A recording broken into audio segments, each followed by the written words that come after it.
Hey, it's Alex from Last Climb, and today I'm uncovering the woman who paid $500,000 to climb Everest, and how the mountain made her pay for every warning she ignored.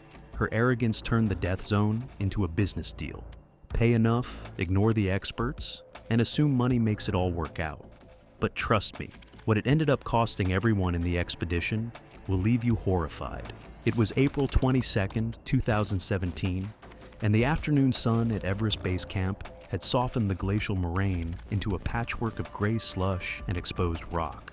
The temperature sat around 30 degrees Fahrenheit, mild by Khumbu standards, with a steady wind that carried the smell of cooking fuel and damp nylon across the sprawling tent city. Prayer flags hung in dense lines between cairns, their colors bleached by seasons of ultraviolet light. The camp spread across the uneven glacier in clusters organized by expedition company, each group separated by trails of boot-packed ice and the invisible boundaries of liability. Among the arrivals that week was a shipment of equipment that drew attention from neighboring expeditions. Multiple duffel bags bearing custom tags were carried by a porter team, nearly twice the size most operators used. So, from the information I found, the gear included a heated sleeping system, a portable shower unit, a satellite communication hub, and enough personal supplies to stock a small camp independently. The equipment belonged to Victoria Ashworth, a 51-year-old British woman who had paid more for her Everest expedition than most people earned in a decade. A whopping $500,000. And I want you to keep that number in your head as this story unfolds. Victoria had built a luxury wellness brand from scratch in her 30s, grown it into a company valued in the tens of millions, and sold it at 48 for an amount that allowed her to redefine what the rest of her life would look like. What followed the sale was a rapid and public transformation, from corporate executive to adventure philanthropist, documented across social media with the production quality of someone who understood branding. She funded expeditions, spoke at charity galas tied to outdoor causes, and positioned herself as a woman, proving that ambition had no expiration date. The content was polished, aspirational, and relentlessly on message. However, I learned that her climbing resume was thinner than the narrative suggested. She had summited Kilimanjaro on a guided luxury safari-style expedition. She had climbed Mont Blanc with a guide and returned by helicopter. 2 years earlier, she had completed a trek to Everest Base Camp, walking, not climbing, and posted about it as a transformative experience that planted the seed for a full summit attempt. She had never been above 20,000 feet under her own power. She had never used crampons on steep ice. She had never spent a night above Camp 2 on any mountain. What she had was money, conviction, and a public narrative that could not accommodate failure. From everything I found on her background, nothing in her climbing history prepared her for what Everest demands above 23,000 feet. The $500,000 she paid to a premium Kathmandu-based operator bought a bespoke expedition package designed for ultra-high net worth clients who wanted the summit experience with every possible support structure in place. The fee included a dedicated 3 Sherpa team assigned exclusively to her, an expedition doctor on standby at base camp connected via satellite, unlimited supplemental oxygen beyond the standard allocation, a custom nutrition plan, and satellite equipment for posting updates throughout the climb. So, I think it's fair to say the package was, in essence, an attempt to engineer certainty on a mountain that offered none. So, I don't know whether to find this funny or frustrating, but Victoria had framed the expedition publicly as a fundraiser for a women's education charity, a cause she supported genuinely, having raised over $200,000 in pledges tied to her reaching the summit. But the charity framing carried a weight that extended beyond generosity. She had announced a summit date on her social channels. Sponsors were watching. Media outlets had been briefed. The narrative was locked in before she set foot on the glacier, and every dollar pledged added pressure to a decision that should have remained flexible. Also, I found out that her lead Sherpa had a pretty impressive resume to his name. Chewang Dorje Lama, early 40s, 10 Everest summits, raised in a village near Namche Bazaar. Chewang was known in the guiding community for 2 things: his patience with difficult clients and his ability to read conditions on the upper mountain with a precision that other guides trusted more than weather forecasts. He had turned clients around on 3 previous expeditions, twice for weather, once for a client showing early signs of cerebral edema at Camp 3. In each case, the client had later thanked him. He was not accustomed to being overruled, but believe me, that changes here.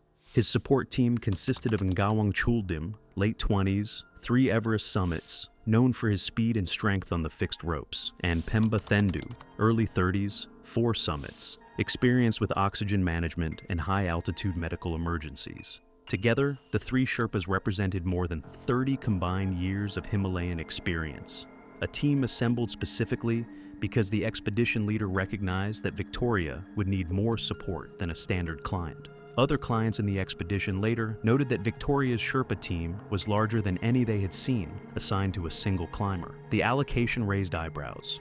It meant fewer support resources available for the rest of the group, a trade-off that benefited one client at the expense of everyone else. And from what I gathered, that resentment was already building before the first rotation even began. The acclimatization rotations began in late April, and the problems started immediately. The first rotation, through the Khumbu Icefall to Camp 1 at 19,900 feet, took Victoria nearly twice as long as other clients in the expedition. The icefall was a constantly shifting maze of ice towers, ladder crossings over open crevasses, and unstable seracs that groaned and cracked in the warming sun. Climbers moved through it in pre-dawn darkness to minimize exposure during solar heating. Victoria required constant assistance on the ladder crossings. Her crampon placements were uncertain, her balance unsteady, her breathing labored at an altitude where acclimatized climbers moved with relative ease. Chewang stayed within arm's reach the entire way, guiding her feet onto ladder rungs, steadying her on narrow ice bridges, absorbing delays that stretched the team's exposure in the most dangerous section of the route. And I think the part that frustrates me most is that Chewang could already see where this was heading, and nobody with authority would listen. At Camp 2 in the western CDM, Victoria's appetite disappeared. The altitude suppressed her hunger entirely, and despite the custom nutrition plan, she could not force down enough calories to sustain her body's demands. She lost weight visibly over the first 2 weeks. Other climbers at Camp 2 observed that Victoria spent most rest days inside her tent, communicating via satellite with her media team and sponsors rather than resting or eating. The calories her body needed were being replaced by conversations about content schedules and summit timelines. Honestly, priorities like that at 21,000 feet are just hard to understand and make me mad every time I come across them. Her sleep was disrupted by periodic breathing, a common altitude response where the body alternates between rapid breaths and alarming pauses, leaving her exhausted each morning, despite hours in her sleeping bag. Chewang noted the deterioration and communicated his concerns to the expedition leader at base camp through a private radio channel the client could not hear. If you've watched my other videos on Everest expedition dynamics, you know this is exactly when operators should be pulling the plug. The third rotation, to Camp 3 at 23,500 feet on the Lhotse face, confirmed what Chewang already suspected. The Lhotse face was a continuous wall of blue ice rising over 3,700 vertical feet, at angles between 40 and 50 degrees. Climbers ascended on fixed ropes using mechanical ascenders, each step requiring precise crampon placement on surfaces that offered no forgiveness for mistakes. Victoria could not maintain a consistent pace. Her legs trembled after the first 1,000 feet. Her ascender technique was clumsy, requiring Chewang and Ngawang Chuldim to position themselves above and below her on the rope, essentially guiding her body upward through the steepest sections. She reached Camp 3 after 7.5 hours, nearly double the time of the strongest climbers in the expedition, and arrived unable to eat, barely able to speak, her oxygen saturation registering numbers that made Chewang's expression tighten. That evening, Chewang radioed the expedition leader and recommended that Victoria not continue beyond Camp 3. His assessment was direct. Her pace was unsustainable for a summit attempt. Her oxygen consumption was too high, and her physical reserves were insufficient for the demands above 26,000 feet. The recommendation was relayed to Victoria. She refused. She had paid for a summit attempt, and she expected to receive one. She asked the expedition leader whether Chewang could be replaced with someone more supportive of her goals, and I want you to let that sink in for a second, because that part just infuriated me beyond belief when I read it. The question carried the weight of $500,000. enough to fund the operator's entire season.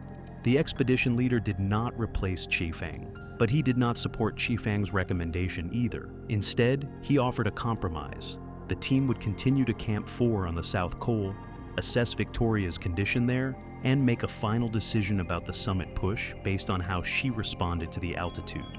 De Shiwang accepted the compromise. He did not agree with it.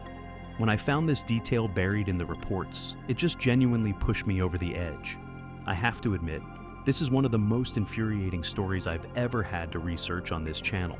The push from Camp 3 to Camp 4 revealed the full extent of the problem. Victoria required supplemental oxygen starting at Camp 3, a full camp earlier than the standard protocol, which reserved bottled oxygen for Camp 4 and above. The early start burned through reserves that had been calculated for the summit push. Chewang adjusted the oxygen plan and radioed base camp, requesting additional bottles be carried up by a support team. The request was fulfilled within 12 hours, but the margin that separated a manageable summit attempt from a crisis had narrowed to almost nothing.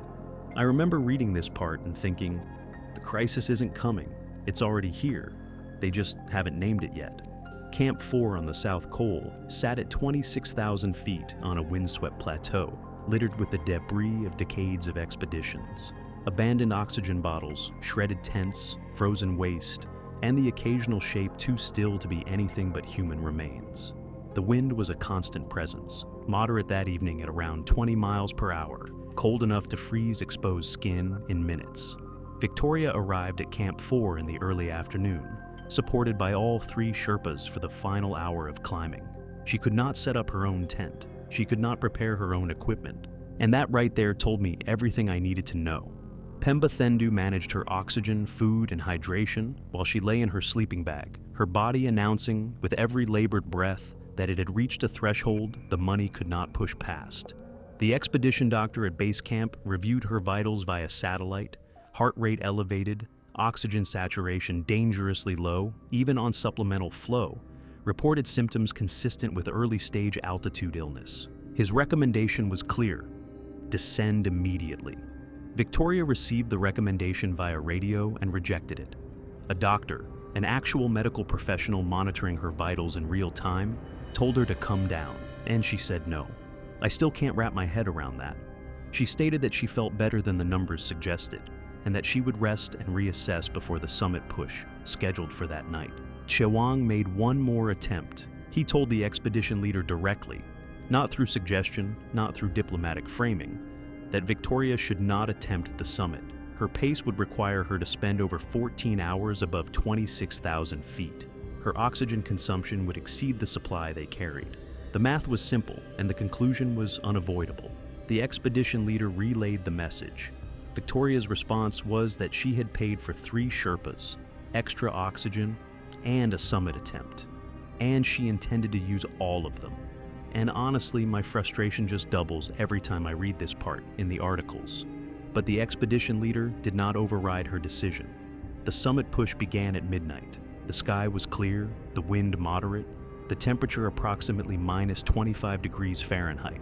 Victoria departed Camp 4 on supplemental oxygen with all 3 Sherpas. Other teams were already on the route above, headlamps visible on the triangular face in a line that stretched toward the balcony. Within the first hour, the problem was visible to anyone watching. Victoria's pace was roughly half the speed of the teams ahead of her. Climbers who had departed after her began passing, a stream of headlamps moving up the fixed ropes while her light barely seemed to change position. One climber from another expedition later recalled glancing back during a rest stop and seeing a single headlamp far below, barely moving, surrounded by 3 others clustered around it. He assumed it was a rescue. It wasn't.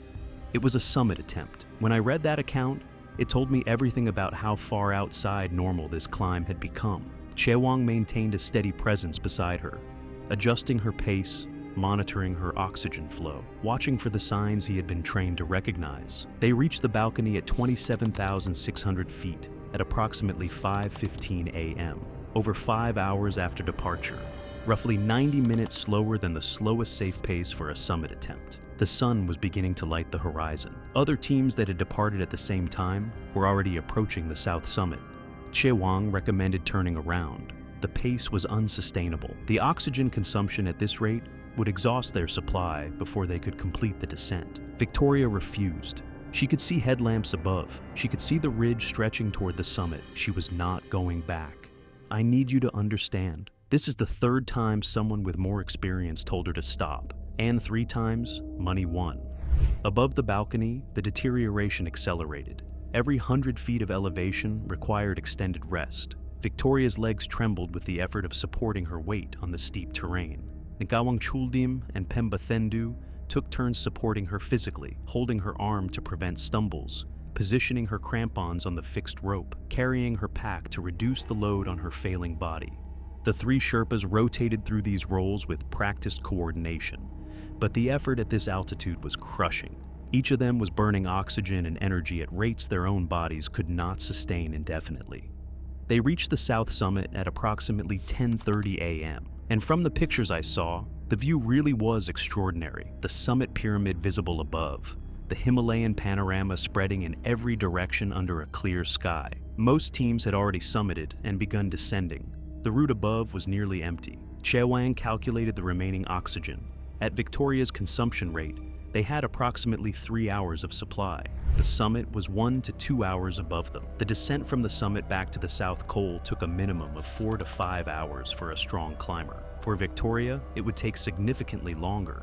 The arithmetic was not ambiguous. Continuing meant running out of oxygen on the descent. He communicated this to Victoria and to the expedition leader via radio. His recommendation was immediate retreat. Victoria's response was that she could see the summit. She had come too far. She told the expedition leader that if Chewang would not take her up, she would unclip and continue alone. Believe me, this is the moment everything changes. I'm warning you now. The rest of the story will be tough to watch.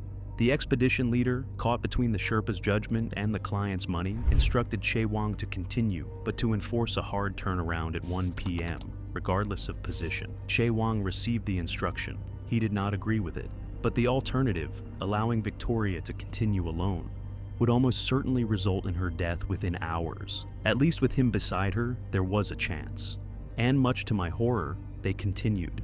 The climbing above the south summit crossed the narrow cornice ridge and rose toward the Hillary Step, a near vertical pitch of rock and ice that represented the final technical barrier before the summit. Victoria took over 45 minutes to clear the step, her movement slow and mechanical, her crampons scraping on rock rather than biting with precision. Chewang guided her through every move. By the time she reached the summit ridge, it was past noon. The ridge was a narrow spine of snow, with thousands of feet of exposure falling away on both sides into Tibet and Nepal. The wind had increased slightly, but remained manageable. The summit itself was empty. Victoria Ashworth reached the summit of Mount Everest at 12:47 p.m.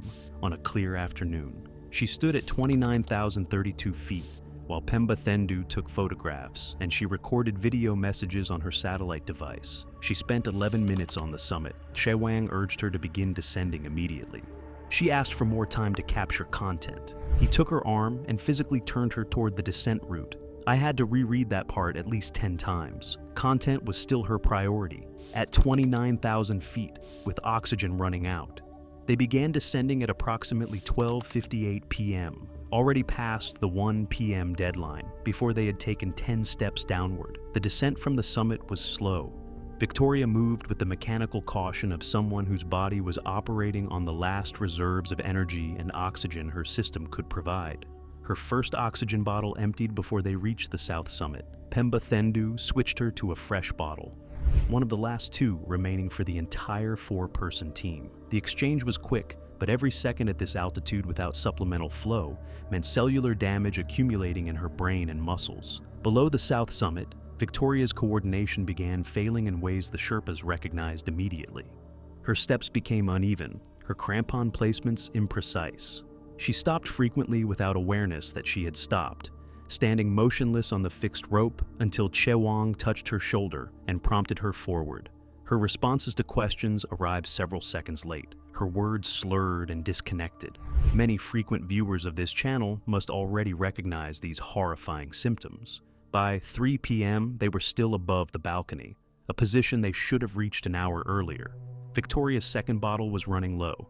Chewang made the decision that defined the rest of the descent. He removed his own oxygen mask and fitted his bottle onto Victoria's regulator. The exchange left him without supplemental oxygen at approximately 27,800 feet after a full summit day. He had operated without oxygen at altitude before, briefly during rescues, but never after 14 hours of continuous effort above 26,000 feet. This man gave away his own ability to breathe so she could have a few more hours. I don't have words for that kind of sacrifice. The descent continued. Victoria could no longer walk without being held upright. Her weight pressed down on the Sherpas who flanked her with every step, their bodies absorbing forces that the terrain and altitude amplified beyond what the human frame was designed to handle. At approximately 27,200 feet, on a steep section of fixed rope angled across hard ice, Ngawang Chuldim's right knee buckled, the joint bearing Victoria's weight in addition to his own on a surface that demanded precise foot placement, failed with a sensation he would later describe as something inside simply disconnecting. He collapsed onto the rope. Victoria fell with him, her harness catching on the fixed line as her body went limp. Pemba Thendu lunged forward and grabbed her pack strap before momentum could carry both bodies down the face. And to be honest, my hands were shaking when I read that part of the report. Chewang now faced the calculation that every high-altitude guide dreads. One client who could not walk and one team member who could not support weight. He radioed base camp. The response confirmed what he already knew. No rescue team could reach them before morning. They were above 27,000 feet, in darkness that was falling fast, and entirely on their own. I've spent years covering mountain disasters on this channel, and the moments that haunt me most are always the ones where good people run out of options because someone else burned through all of them. Victoria stopped responding to commands. Her breathing became shallow and irregular, each inhalation producing less effect than the last, her body's systems cascading toward failure. Her eyes remained open but did not track movement or respond to light. The presentation was consistent with advanced high-altitude cerebral edema, her brain swelling beyond the point where consciousness could be maintained, pushed past every threshold by a day that should never have begun. Victoria Ashworth died on the fixed ropes at approximately 27,000 feet on the southeast ridge of Mount Everest. The exact time was not recorded. The mountain did not care about the $500,000 she had paid, the sponsors who were watching, or the charity pledges that depended on her summit. It cared only about the physics of oxygen, altitude, and the limits of the human body. Limits that 4 warnings had tried to enforce and that money had overridden every time, and I hope that line sits with you the way it sat with me. Chewang and Pemba Thendu, supporting the injured Ngawang Chuldim between them, descended toward Camp 4 through darkness. They arrived after midnight, frostbitten, depleted, and carrying the weight of a death they had tried 4 separate times to prevent. Victoria's body remains on the southeast ridge. Recovery was deemed too dangerous. Ngawang Chuldim underwent knee surgery in Kathmandu, torn ligaments and cartilage damage sustained while bearing a client's weight on steep ice at extreme altitude. At 29, his guiding career was over, which honestly just shatters my heart. Chewang Dorje Lama returned to guiding the following season, but colleagues noted something had shifted.